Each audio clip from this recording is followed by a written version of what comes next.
Hello, welcome to another edition of No Choftes. I'm your host, Stel, and my guest is a very, very good friend of mine, a gentleman who I never thought I would ever get to interview, which is a bit of a weird one, unless it became super, super famous, and then I'd be saying, Mike, let's get you on the podcast. It's Mike Pieri, chairman of Omonoia Youth London. Mihaly, how you doing?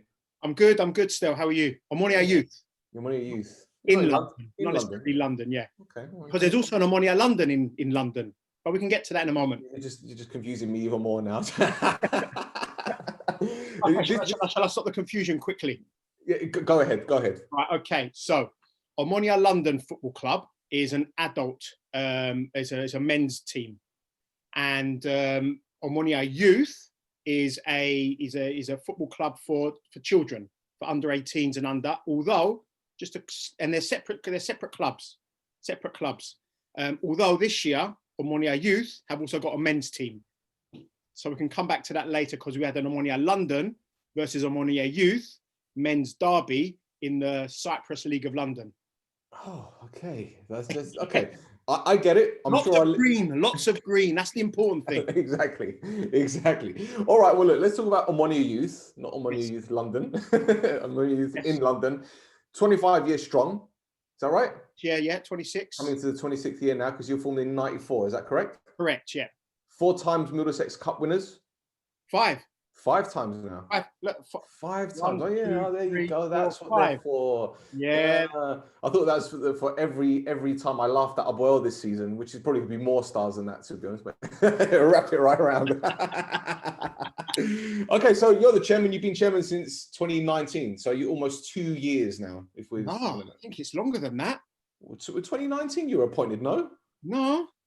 As chairman. He's 17. Are you sure? Yeah. Well, if that's the case, then you need to speak to the webmaster on your website because he's put you down as 2019, my friend. I'm the one who does the web. Well, there you go. Have a word with yourself. You put 2019. You didn't proofread it. No, I think it's 2017. Yeah. Right. Okay. Yeah. So we're talking about a club that was formed in '94. How long have you been working for the club then, or being associated with the club?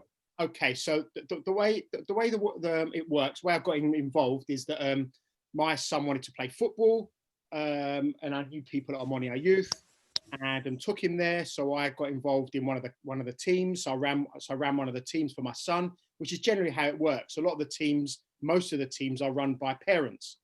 So my current team, my son's team, the team that my son plays for, they're now under 16. They started at under 8/under 9. So that's how long my association is with the club. And as I said, I've been chairman since, I think, 2017. Do you know what? The years have gone by so quick. And yeah, so since under 8, under 9s. So about 8 years. Wow, long time. Yes. So when we're talking about the amount of youth teams you have, it's kind of like an Ajax system, isn't it? There you've got age groups practically every from 18 under, I presume. So what's the youngest? Okay, so we have a development centre for under 6s and under 7s, and then they start getting set up into teams, individual teams. So we have teams from under 8 all the way up to under 18 in the youth setup, and there could be several teams in each age group. So, for example, in my age group, under 16, we've got 3 this year. We had 4 last year, and we've also got a men's team this year. We've also got 3 all-girl squads, soon to potentially be 4. And last year we started training sessions for children with disabilities. So we try to be true to our football for all ethos. Okay, and inclusive, obviously. Absolutely, yeah. So we've got last count 32 teams. Wow. Yeah, 32 teams, over 420 players, about 50 coaches. All our coaches are at least level 1 FA licensed coaches, qualified coaches. So yeah, it's a proper model. That's incredible. Well, look, before we go into the mechanics of how the whole system or the structure works, tell me about the history of the club, because when I saw that you guys were founded in 1994, I thought that seems like a long time ago. But in the grand scheme of things, when you've got a club like Omonoia Nicosia that are formed in 1948, and you've got millions of Cypriots living in the UK, not just in London, as Yep. most of them refugees, like my mum. Yep. You'd have thought that there would have been a club formed sooner for youth players, no? It's a good question, and it's a question that we're asked. I'm asked a lot, especially like with new parents coming in and people that don't understand. So, I mean, I could sort of take you back a little bit further with the formation of Omonoia London, which is the men's team that I spoke about earlier. Now, Omonoia London were formed in 1975, and again on the back of migrants coming over, refugees coming over. If I talk about Cypriot football generally, if we go back to the 50s, KLN, Gba League, so Cypriot Youth, they were formed in the 50s, and primarily as an outlet for the youth, the Cypriot Youth, a community, a team, you know, to get together to play football. And then that just grew where other teams, you know, formed. And where was I? Yes, so other teams formed. No, actually, Omonoia London was earlier than 1975. Yeah, because 1975 was when the Gba League was formed. And then, you know, when you had KLN and you had Omonoia, you had some of the other big clubs were forming, they thought, well, why don't we play against each other rather than playing friendlies and in other leagues and so on? So that's when the Gba League, the you know, the Cyprus League of London was formed. So the, you know, the migrants, the people that formed Omonoia London, you know, they played and they got involved and so on. And then, you know, over the years, they got older, you know, the legs started to give way, you know, the knees and so on. So they couldn't play anymore. They had families, they had children. Where are their children going to play? So, you know, it was a case of, well, we need a youth club or a youth football outlet. And that's how Omonoia Youth was born. Right. So let's just sidestep for a second, because you mentioned the Gba League. Yes. And a lot of people that are watching this, especially fans in Cyprus, Yeah. you know, watching on the OLB YouTube channel, Yes. on No Chofters, obviously, they won't know what the Gba League is. But as far as I remember I'm aware, a lot of former Premier League players actually played in the Gba League before they became famous, no? Les Ferdinand, Mm-hmm. he definitely did. Trying to think of who else. Well, that's one enough, really. Oh, Gregory Sava. Gregory Sava went on to play for Omonoia in Cyprus, mm-hmm. if I remember rightly. I think he also played for Olympiacos, and he might even be a Cyprus international. Okay. So, you know, I mean, traditionally, the Gba League is a very, very strong league in London. So when they have inter-league competitions, so for, you know, the Gba League teams do really well. So in the recent past, Salamina, you know, were Sunday League champions of England, for example. Omonoia London has won the London FA Cup, you know, for Sunday League teams, and Salamina have done really well there. And you know, it's always been a very, very strong league, and there's always been a big emphasis on having Cypriot players in the team, sort of an unofficial gentleman's agreement that there's got to be a set number of Cypriots in each team, which has been fantastic in the past. A little bit more difficult now, a few more distractions for our youth these days. Mm-hmm. But it's still, you know, it's still here, still going strong, and yeah, it's great. In fact, former chairman of Omonoia Youth is now the chairman of the Gba League. Ah, okay. There you go. Yeah. Okay, so going back, as a lovely segue, going back to Omonoia Youth, right? Yeah. There's no affiliation with Omonoia Nicosia, is there? There's no link. No, nothing official. No, I mean, you know, I mean, when Omonoia London was formed, I think I'm right in saying that the people that wanted to form it actually went to Omonoia Nicosia, say, look, we want to use your name to start a club in England, in London, and they said yes, that's fine.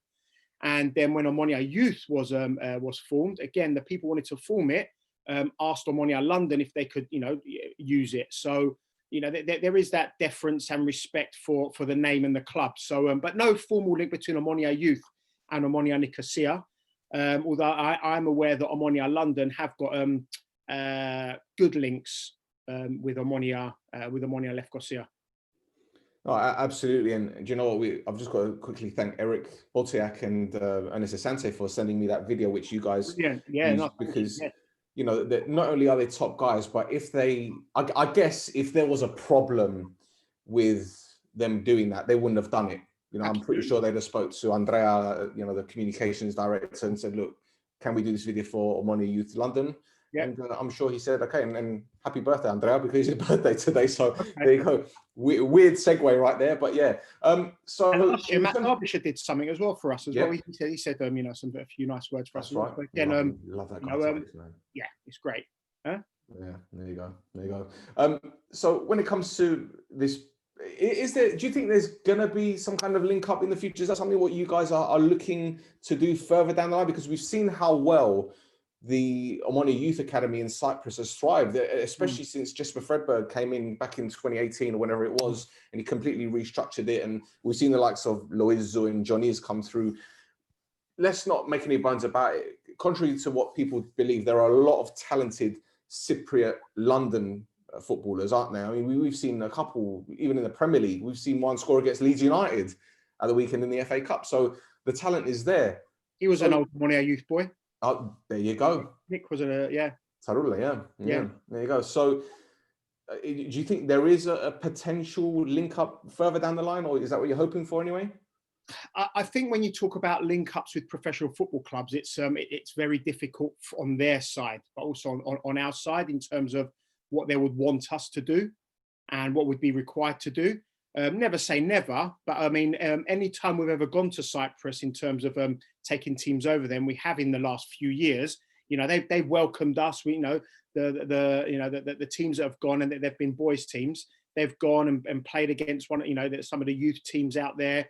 And they've embraced us. And anytime I've ever spoken to anyone from Omonoia Nicosia, they're like enthused. They're like, "You got how many teams?" You know, they're not aware that to that extent. But I think it's for us over here. It's about providing football for the local community first and foremost.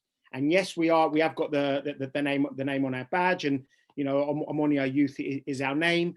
And for a lot of us, there is a family link. Like my dad's an Omonoia fan, I'm an Omonoia fan. So for me, this is amazing to be chairman of Omonoia Youth.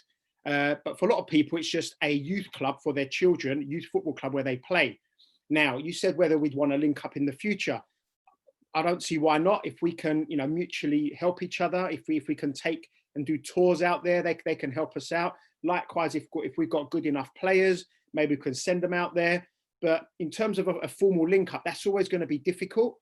But at the moment, I mean, we've got daily, weekly issues that we need to deal with. So that'll be a huge thing to get involved with. And as I said, never say never. So if anyone's listening and they want to contact me, by all means, get in contact. Let's have a chat and let's progress it. Brilliant. Well, the next question, I guess, is.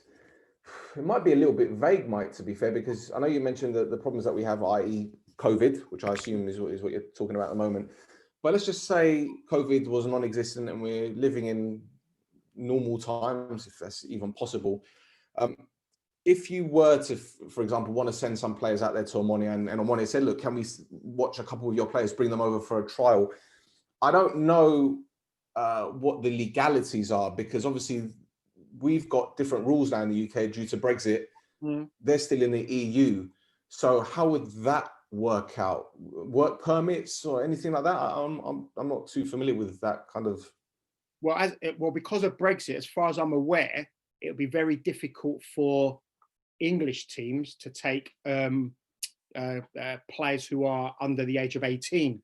I don't know whether that's the same the other way around. I would assume so, but I don't know. But ultimately, it would only take someone from Omonoia, for example, to come over and watch any player that they're interested in, and then do it that way. That would be the easiest way. And then an invitation may happen, and then they would have to deal with that because they're the professional club. We're not. We're just a youth football club. But then again, if you've got a child who, say, for example, their parents are Cypriot, then they'll probably be able to get a passport via their parents, no? Yeah, that's easy. So that's why we're doing it. But you don't have just Cypriot players, and this is another segue to my next question. Yeah. You don't have just Cypriot players playing No. for your team. You got all sorts of races and cultures, no? Absolutely. I mean, we are a community grassroots football club, and our ethos and philosophy is football for all. And for example, in my team, I've got 1, 2, 3, 4, 5, 6 Cypriot boys. Seven. For example, and that's probably, I mean, that's in a squad of 16. Whereas I'm aware of under 18 teams that just finished last season before last, and half the squad were Cypriot boys. There are some teams that have only got 3 or 4. It just obviously within the community, because a lot of the coaches, a lot of the young players, a lot of the parents that bring the footballers to the club were Cypriots. So that's why you've got that, obviously the name and the community and the links. That's why there is a large percentage, but we've got players from all over. Mm. And how does the club survive then? Good question. I mean, in the present climate, it's been tough, very tough. I mean, we're grateful that we've always been able to find sponsors. So you see the green shirt there. So we've got sponsors for the front of the shirt. We've got sponsors for the back of the shirt. And that helps with the kit. So every boy that comes to a footballer, boy and girl, comes to the club will get a kit every 2 years, full kit, and that's generally paid for through the sponsors. There was also a subscription fee, so players will come and they will have to pay. That's been a little bit difficult this year because we haven't played as much football. Every year since I was chairman, we've had a summer tournament. And that brings some revenue as well. And the tournament is in the summer, and that attracts over 100 teams over 2 days, over Saturday and Sunday. So they're playing the different age categories. So if you think about squads of 9, so they play 5 and 6 aside. So a squad of 9 maximum, 100 teams. That's 900 players maximum. They bring a parent, you double that, plus the coaches. And they love their souvlaki. Who doesn't? Even Matt Derbyshire loves a souvlaki. Who doesn't? So we sell our souvlaki, our burgers, our drinks, and obviously if the weather's great, we sell lots of water. We have an ice cream van there. So that's a frappe machine as well. You have someone making frappe. You got someone making frappe. We might have to next time. We might have to. So Mr. Brown, all that kind of stuff. I'll be there. Don't worry. We're up for some sponsorship. Dinner and dance as well. We have, since I've been chairman, we've had a couple of dinner and dances. Again, they're well attended. We'll have about 300 people attend. Raise money. We'll have a brochure with lots of sponsors in there. I think the last book was over 100 pages. So lots of sponsorship there, and it's what we can raise as a club. So raising money is very important. Obviously, we've got the subscriptions, but the subscriptions are never enough because we've got to pay for training pitches. We've got to pay for match day pitches. We've got to pay for referees. And yeah, it's tough. It's tough. And COVID and the current climate has been very difficult. Very difficult. Mm-hmm. And when it comes to education and development at the club, obviously you're not going to train the 10-year-olds the same way as you train the 15-year-olds. There's going to be different levels. No. You're going to have different training methods, different philosophies, I presume. Does your coaches, now I know this isn't your only job. You're not just the chairman. You have your own regular job, or it's not even a 9 to 5 job. Your job is basically 365, whatever it is, 375 days a year, 24/7. I forget how many days there are a year. But does each coach come from a different background? Are they, I don't know, like teachers or working for the council? I'm just randomly picking up professions here. Right. Okay. So apart from 3 I can think of, definitely 2, possibly 3 of our coaches of our 32 teams, they're generally parents of at least one of the child in the teams. So like me, I'm a father to my, to one of the players in my team. and I've taken the the job on of running the team. Now it's been easier for me because I've taught PE, I've run teams ever since I taught started teaching 25 years ago. It's been easier for me, but the journey for some coaches is incredible. They'll come with absolutely no knowledge of coaching. They just want to want a place for their child. They're happy with the setup and so on. So we are a charter standard club, which means that we abide by certain conditions and criteria that's laid down by the FA. And one of those is that every one of our coaches has safeguarding, has DBS, has at least level 1 coaching badge, and so that's a stipulation for all our coaches. They have to have the coaching badges, they have to have their first aid, their safeguarding, and so on. So the safeguarding, the first aid, the DBS, they're pretty much formalities. There's things you need to go through. But being a coach, I've seen amazing journeys of coaches who have just got better and better and better and better.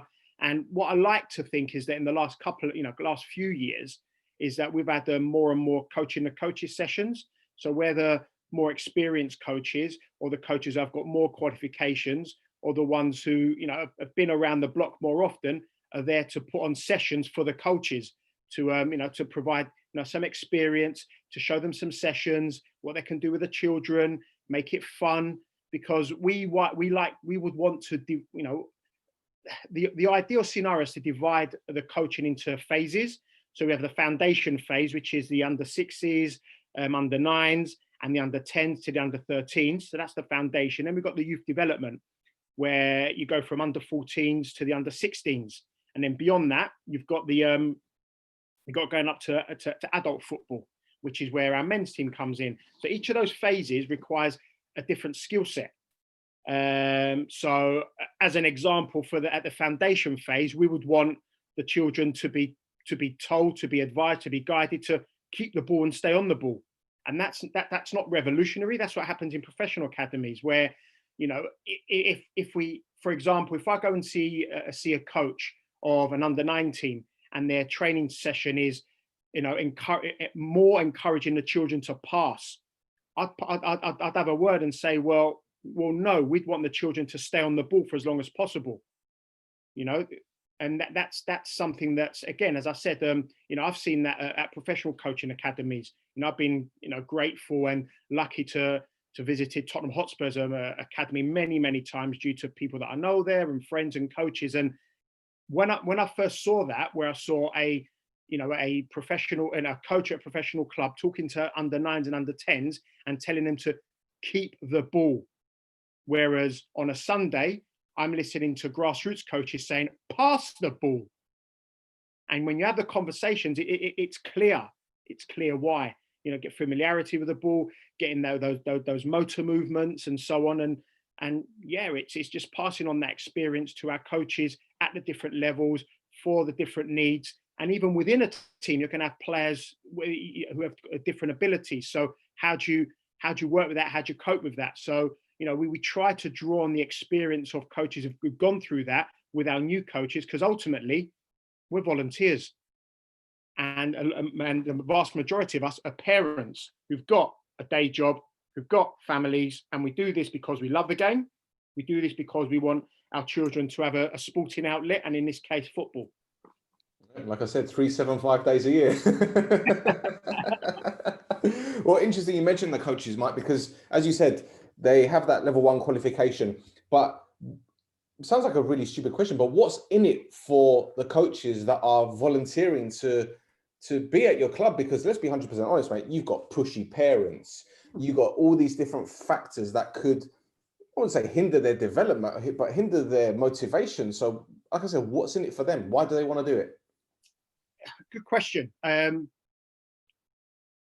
If their child, boy or girl, says to them, I want to play football. So you're looking around, okay, where shall I take them? Now you could take them to a club. And if you then have got that bug yourself, or that, you know what, I could maybe take the team.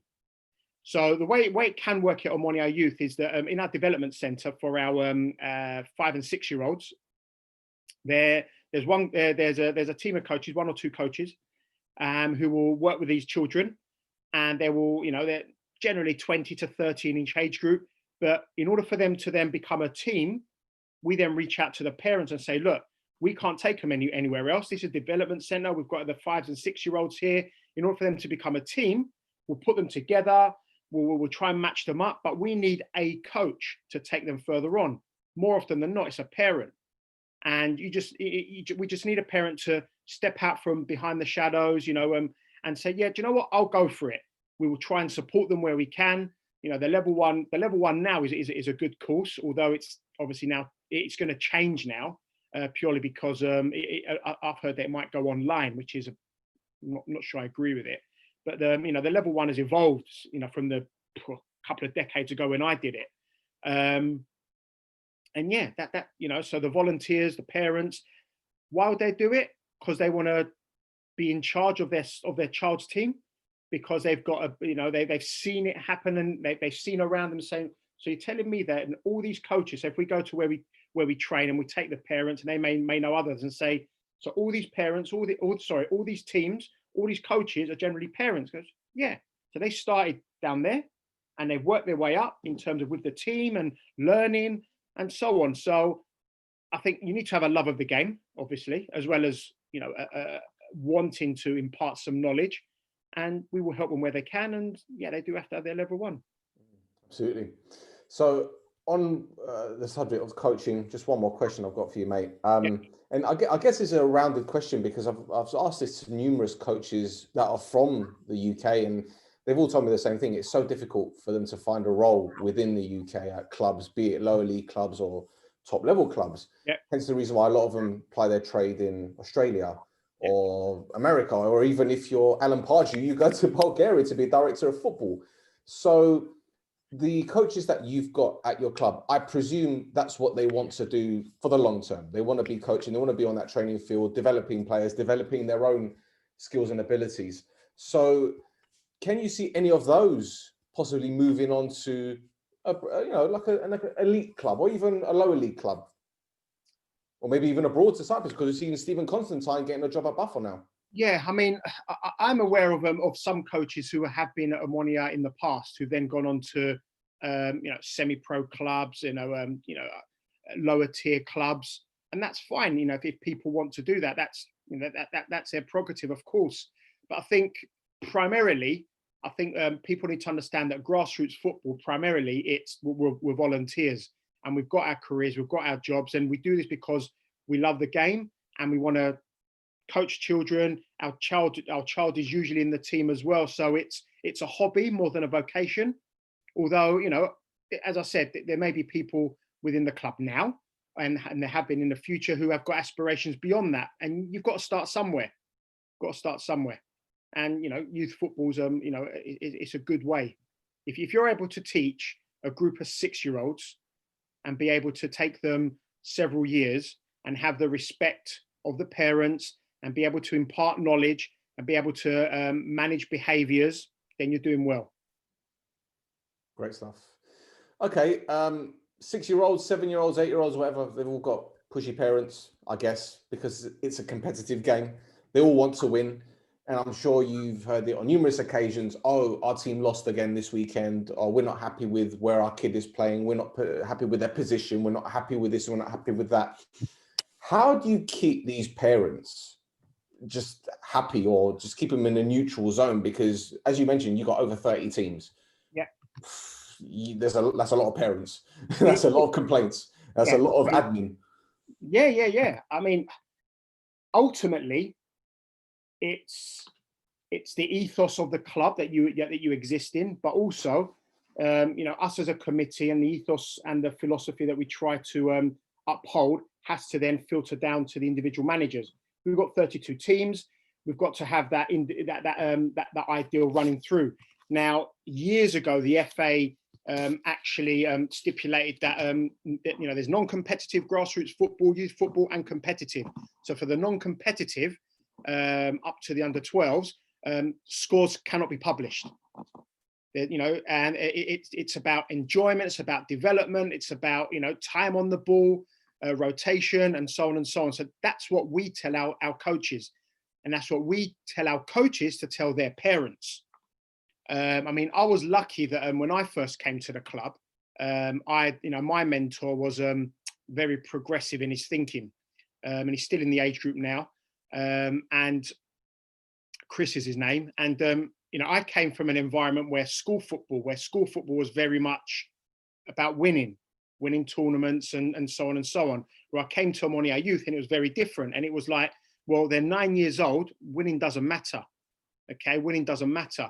And it's stories where, and this is a very true story. So I had my team, I think they're under 9s, possibly under 10s, and we're playing against a team who pretty much just played the ball very long to the proverbial typical big striker up top, and they scored 10, 12 goals against us, whatever it was. It was great that the boys at the end said, the score doesn't matter. Goes, well, why are you saying that? Well, because we were able to do the passing that we did in training, where I was able to do I was able to take someone on. And I've been lucky with the parents that I've had, that ever since the kids were really young, the originals that I've had, that I've been able to extol that virtue, that the score doesn't matter. Trust me to try and develop your child as a footballer, rather than let's win at all costs. And we've played that team since, years later, several times over the years, and we've been able to outpass them and outplay them. Whereas their children, the ones who stayed, can only do that. They can knock it long and run fast, but they couldn't play football. And that for me is the point of grassroots football, is to develop the child. Because if you've got a child, say in midfield, who's watching the ball going from back to front, they're going to fall out of love.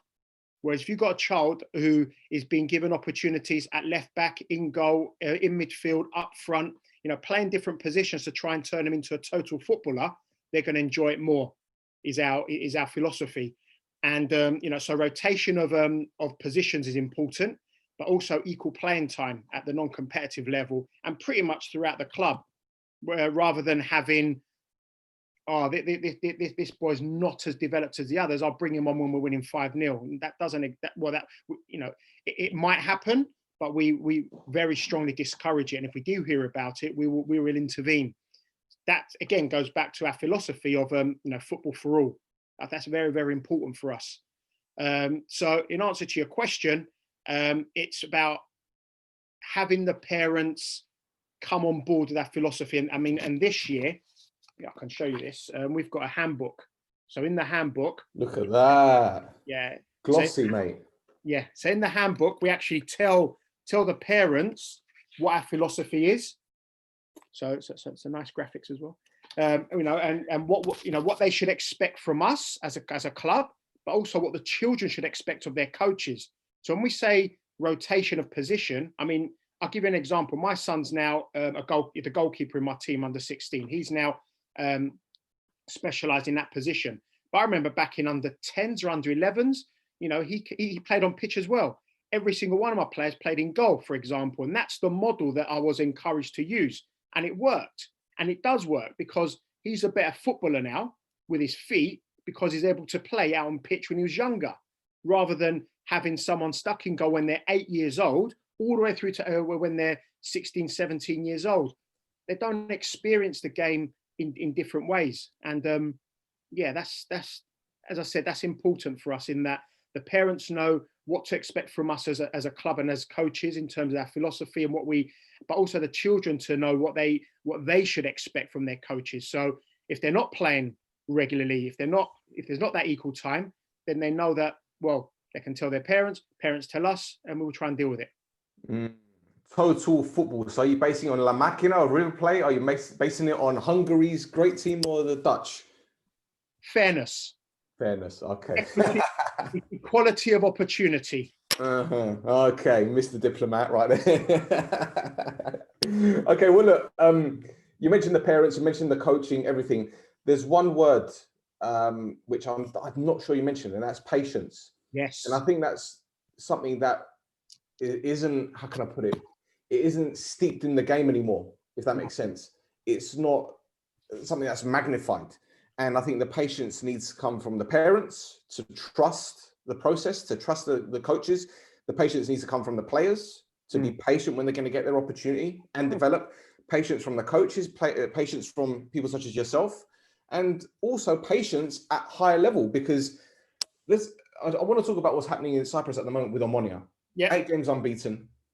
Okay, we drew tonight against Apollon. And I know this is a segue, which I didn't really plan on doing, but it's just happening because of that word, patience. Yeah. And we saw the back end of October through to November, how the results weren't great in Europe, how the results weren't great in the league. Yeah. And all it took was 1 game to beat Bark in the Europa League out of Europe. And then the team's gone on 8 games unbeaten, 6 wins and 2 draws, which is a phenomenal record for any team, especially at this stage of the season. Yeah. But again, going back to the patience, there are so many players who were criticized by fans, by newspaper outlets, by journalists. The head coach was criticized. Yeah. Backroom staff, everyone was criticized because the patience wasn't there. But when you take a step back and look at the progress that the club has made in that 6 weeks, where the run of football was bad in terms of the results, the football was progressive. Yeah, the football was fantastic if you think about it. In some of the games, we were outplaying teams, we just couldn't finish it off. Correct. But now the patience and the patient people, as I say, patience is a virtue.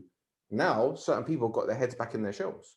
And I think that goes back to, again, grassroots level and all that. You just got to be patient and trust the process. Because if you don't, then you're just going to go all round in circles, sacking managers, sacking coaches, bringing this one, bringing that one, players leaving, parents getting pissed off. These things happen, but you just need to be patient. I think patience is an important word generally in life, I guess, especially given the environment we exist in now, where there's people want instant gratification. And if it doesn't happen now, or that didn't happen yesterday, well, I need to change it now. What has to change? I guess the difference between what you spoke about with Omonoia Nicosia and say where I am now with Omonoia Youth is that at the end of the day, the currency of success at professional clubs and at the highest level for Omonoia is trophies. You know, they exist to win. Yes, there's a process. Yes, has to be patience, but that's within a context. Whereas with grassroots football, yeah, it's nice to win a trophy and to win a tournament and so on. But ultimately, for me, as a coach of young people, it's, have you enjoyed your football?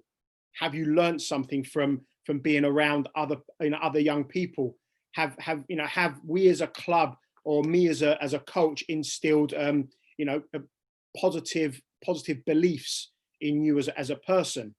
And for us, that's really important. And if as a coach I'm gonna allow footballers to play freely and give positive encouragement, hopefully then that stays with them as a person. So yes, the football is important.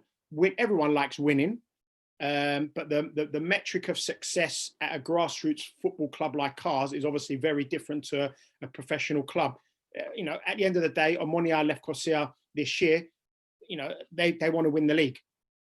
They want to win the league. Whereas clubs at Omonoia Youth, for me, the metric of success is that the boys and girls are going to want to come back next year to play because they've enjoyed it, they've learned, they've made friends, and I know players who've been at the club for 10 years plus who've left the club, and their good friends are the friends they made at Omonoia Youth. And that's an incredible thing. That's incredible things. From a societal and community point of view. And if that's something that we can offer our community to be a hub of that positivity, then as far as I'm concerned, we're doing something right. Absolutely, mate. Right, penultimate question. Go on, I believe you guys have done some work alongside Kick It Out. Is that correct?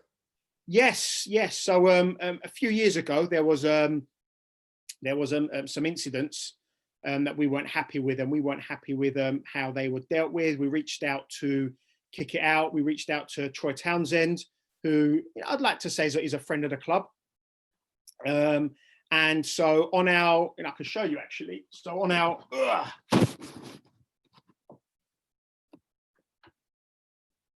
so on the sleeve of every kit, we've got the Kick It Out emblem. And again, that goes back to our belief that football for all, but also, diversity, inclusivity, anti-discrimination. That's important. So 2 or 3 years ago, as a club, we gave every player a kick it out wristband, and we had a talk with every player. So every coach was asked to talk to their teams about what kick it out is about, what diversity, anti-racism, anti-discrimination is about. So for us, it's an important message. We are a community predominantly made up of Cypriots to a large extent. So, we're an ethnic minority or a minority group in our community. Therefore, we want to explain it to the Cypriot children, but also to the non-Cypriot children, but also within teams where we've got, players from different backgrounds that, existing in and anyone listening in Cyprus will try and make them understand that living in London, it's a very, very diverse city. And Omonoia Youth as an organization, as a football club, very, very diverse. We've got players from dozens of different countries, backgrounds, and obviously we've got girls teams, we've got disability training sessions, we've got the boys team, we've got the men's team now. So that inclusivity is important, but the message behind Kick It Out is vital for us, especially because of where we are in North London and the difficulties that some of these young people may experience in their everyday life. Great stuff, mate. Final question on Omonoia Youth. Yes. Where do you see the club in 5 years' time? I know it's a bit of a strange question to ask given the circumstances at the moment with COVID and everything, but let's just say this super vaccine works and we're all right to start where we left off. Where do I see in 5 years' time? I mean, it's unlikely that I'll be, well, no, it's not unlikely. I won't be chairman in 5 years' time. So I hope that, that the hope is that whoever takes on, once I pass on the baton, that they take the club forward. And forward may, I don't know what that's going to look like in 5 years' time, but I'd like to think that the good things that we currently do get better, and that we get recognised for the things we've done. I mean, in 2019, we were recognised by the Middlesex FA. We won the Respect We Only Do Positive award, and that was recognition for a lot of the good stuff that we do, and maybe recognition externally for a lot of the good things that we do. But overall, where do I want us to be in 5 years? At the very least, to continue to be a club where parents trust us to coach and develop their children, because obviously their children are entrusted to us, and that's a safe environment for them, that they enjoy their football, and that we're still here. Brilliant. Right, one more thing before I let you go, my friend. We can't not talk about the team. Go on. Omonoia, come on now. Go on then. Henningberg. Absolutely. He's been fantastic for this club. Absolutely fantastic. Baba Stavro's been fantastic. Lavko's been fantastic. I don't know what to say about this club, man. I had so many people over the past few months, especially at the beginning of the season when we beat Garmiodis 1-0, and they were saying, "Oh, you're too positive with your videos, this and that." Yeah. I'm like, how can you not be positive? This club is creating history by the week. It's unbelievable. And granted, we went through a bad patch. We've seen it. Or should I say, we've seen it off. And now the remaining games are against teams that are in the bottom 6 of the table. Sorry, the bottom 8. I can't. This is our league to throw away now, isn't it?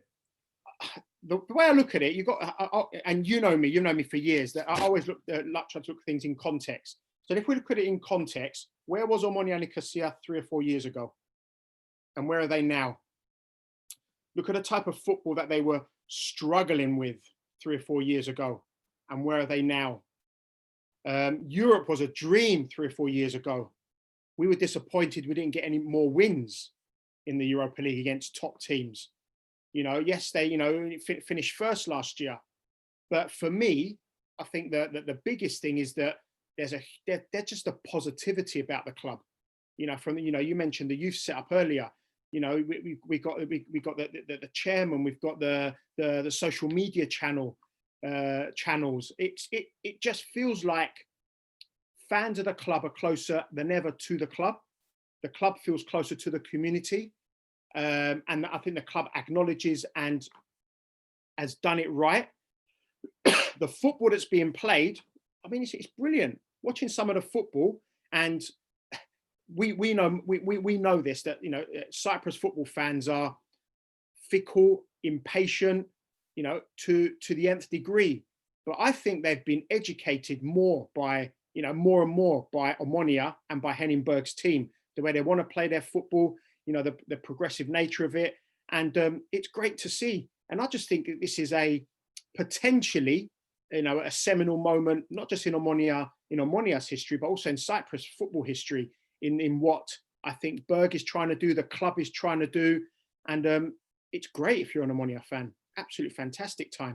I agree, mate. And the thing is, I've been keeping a closer eye on the Cypriot League, especially this season. Last season, I was an avid viewer. Check my credit card bill, those bloody pay-per-view matches. Right?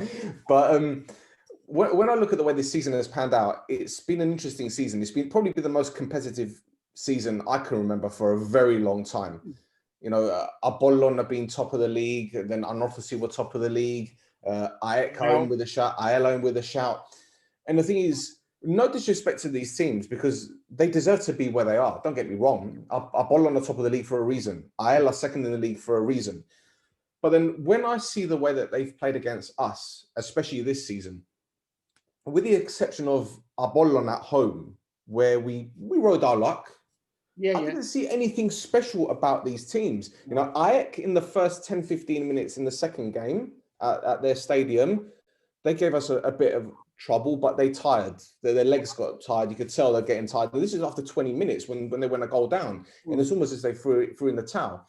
Apollon against us, as I said, they were a bit unlucky at the Ghazi B, but tonight we could have taken them out. A bit more creativity in the final third, it would have been a 2 or 3-0.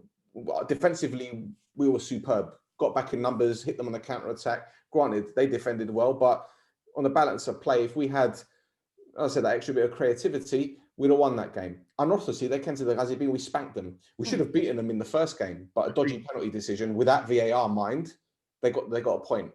So against all the top six, the other 5 teams in the top 6, we haven't lost against them.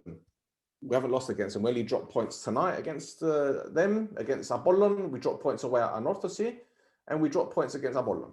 And Buffalo away on the opening day when we played practically a second team. So I'm very positive about this season. I'm positive about the run in until the playoffs. All right, when the playoffs come, it's a different kettle of fish. But if we've accumulated enough points, then that should see us over the line. I've got no problem. The only issue, Mike, and I'm sure you've heard me say this on a previous podcast or even on my Instagram live, Lufner's probably going to go at the end of the season. He's been immense for us. He's on loan from Copenhagen. I don't think the club's going to fork out, or they can afford to fork out for him. Adam Lang, sensational, absolutely sensational when he came in from Cluj last season. He'll probably leave because Hungary are in the Euros. And teams are going to be looking at him. They're looking at Zalai already at Apollon. Huber-Chan, good defender, but how long has he got left? Can he go on forever? He can't. Mavrias is leaving probably because he's out of contract. So effectively, there's three defenders, 2 central defenders, and a right back, which we need to replace. So that's the main concern for me going into next season. I don't think it's not unusual in Cyprus. No. Turnover in Cyprus. I think as long as I think the key for Omonoia in terms of maintaining this. I call it dominance, even though we haven't won the league this year. But in terms of being very competitive at the top of the league, is Henningberg staying, and also being competitive, winning another league, winning trophies, so that any players in Cyprus or any players that they can attract can see that that Omonoia Nicosia are a team that are not only a big club, but they're a competitive team. Their players can come and get trophies. Well, the thing is, you're right in saying that it's not uncommon for players to be leaving and several players come in. In the beginning of last season, we made a lot of signings. But this summer, maybe a couple of players left. Derbyshire left. Miku left, but he wasn't really going to play too much. Galicene came in and then he's gone back to Basel because he didn't really make it, which is unfortunate because I had high hopes for him, and a couple others. But then when you look at the players that we brought in the summer, we haven't brought in a bucket load of players. Bobulis came in with a swap with Gadelaris. Obviously, Duris has come in, Shepovic has just come in, Asante has come in, Kiko at left back. Who else? And Shehu. Yeah. So it's been six signings, players that effectively we need in key areas, and it's worked out well. But my concern, again, going back to what I said about those three defenders, while it's not uncommon for players to be upping and leaving in Cyprus, it's sad because you could tell this group of players has a potential to move forward. Lufner is 26, Lang is 25. So it's not as if they're 34, 35 and they're going to end their careers back home. They're effectively coming close to their prime. Now, if Lang doesn't get any offers, he'll stay because he loves Cyprus. I'm sure if the club made an offer for Lufner at Copenhagen, he would stay because I don't think he'd go any other club in Cyprus. No fucking chance. No fucking chance. So it's either Greece or Czech Republic or maybe Italy, for all I know. So it's just sad. And Mavrias, it's sad to see what's happened to him because he hasn't featured since Olympiacos when we lost 2-1 in the league. Yeah. And we need someone on that right-hand side because today, I'll tell you this for now, if we had him on that right-hand side, look, Shehu, I love him to bits, such a nice guy, but he's not a right back. No. And we needed someone to maraud forward to give Loizu that support on the right flank. And then when Boltiak came on, I didn't see Shehu overlapping like a right back would. So we do need an out-and-out right back. And that's my concern going forward. But again, like you said, we need to keep Henningberg. We need to trust Henningberg. Yeah. And the signings that Lachko has made has been absolutely ridiculous. Fantastic. Yeah. No, I mean, going back to what you said about not losing to the other teams in the top six, that goes back to the football. You know, the possession-based game, the counter-attacking game. They just when Omonoia keep the ball, move the ball, it's and they move it from left to right, front to back, in between the lines. It's very difficult for the opposition to maintain an intensity to try and win the ball back. Therefore, they will get tired. And that's Henningberg and his coaching staff, and that's great to see.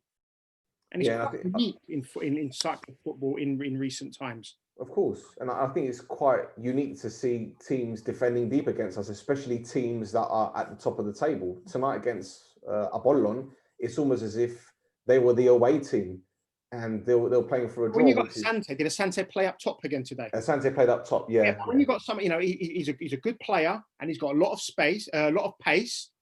Of course they're going to play deep. Because if they play a high line, it's far easier to, to knock it through to him. So they have to come deep. Therefore, Omonoia will have the ball even more. Therefore, it's going to be more difficult to get the ball off them. The opposition going to get more tired. Now, over a course of a season, these squads aren't huge. In terms of the opposite, all squads in Cyprus aren't huge. Therefore, when it gets to the top six playoffs, I think Omonoia are going to be, in a very, very, very good position. No, I agree, mate. And people have been messaging me today saying, well, what's wrong with Boltiak? Why isn't he starting games? And I'm like, well, you don't change a winning team, regardless of how good your bench is. You don't change a winning team unless you're forced into doing it. And Duxie, like Babuliz was suspended tonight. Lang was injured, I believe, so he couldn't play. And I think he might actually. I think this is again he wasn't suspended. He was actually injured. This is a weird one because Apollon, we were meant to play them in 2020 away from home, but it was cancelled. I think because of COVID, right? So because that game was due to be played in 2020, any suspensions that have been accrued in 2021 or signings, they couldn't feature. That's why Shepovic wasn't on the bench today, because that game was meant to be played last calendar year. Oh wow! Yeah, so those are the rules, which is we're not used to seeing that in the UK. Oh, wow. Three yellow cards in Cyprus, you get a 1-match ban, but the team gets to choose which game it is. It's got to be taken within the next 2 games. So Omonoia can choose which game he's going to be suspended for. So again, for us watching it from the UK and finding out these rules and regulations, it's bizarre. It's really bizarre. But I'm glad to see Shepovic come in. I think he offers us something different. He's a completely different player to Duris. And I was telling an Omonoia fan on Instagram today, all the strikers that we've got, be it Gaguliz, Duris, Asante, Shepovic, they're all different. They all offer something different. There's no one, they're not one-dimensional either. So you can play one or the other, or one up top on their own. They can still do a relatively good job.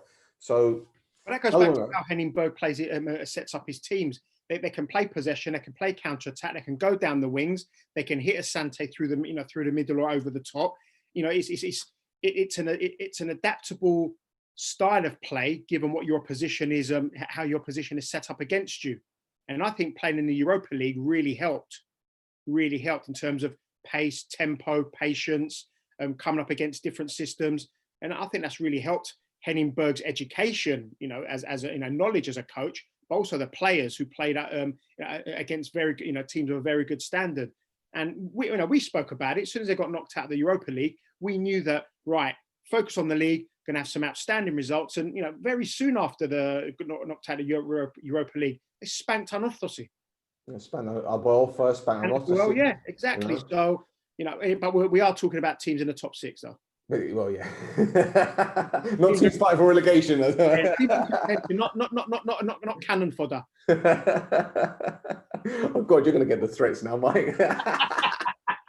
Christ, he comes on the podcast and he's going to get all these messages. Oh no.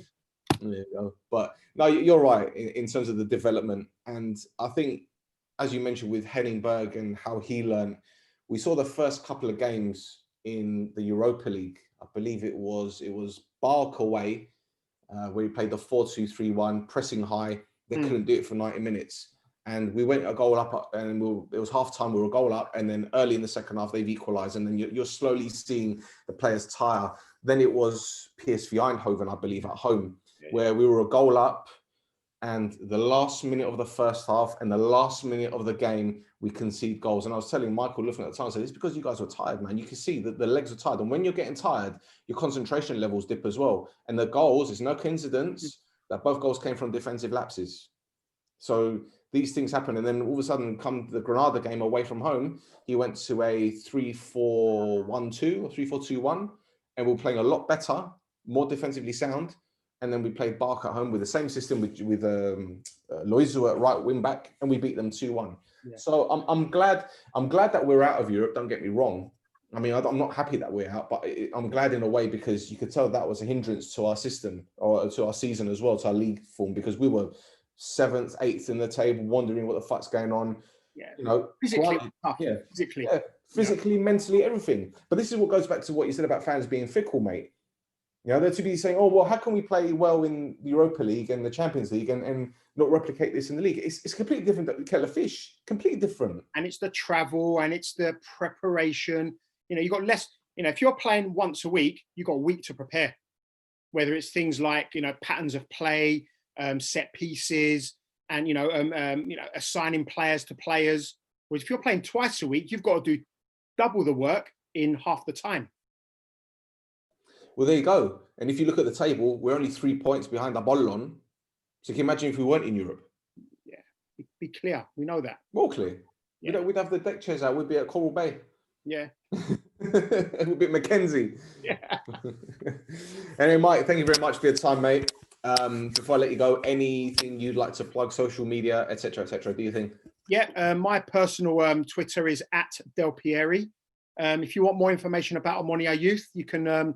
There's information on our website. That's www.omonoiayouthfc.com. Omonoia Youth FC is also on Twitter and on Instagram. Join us, look out for us, and let's engage.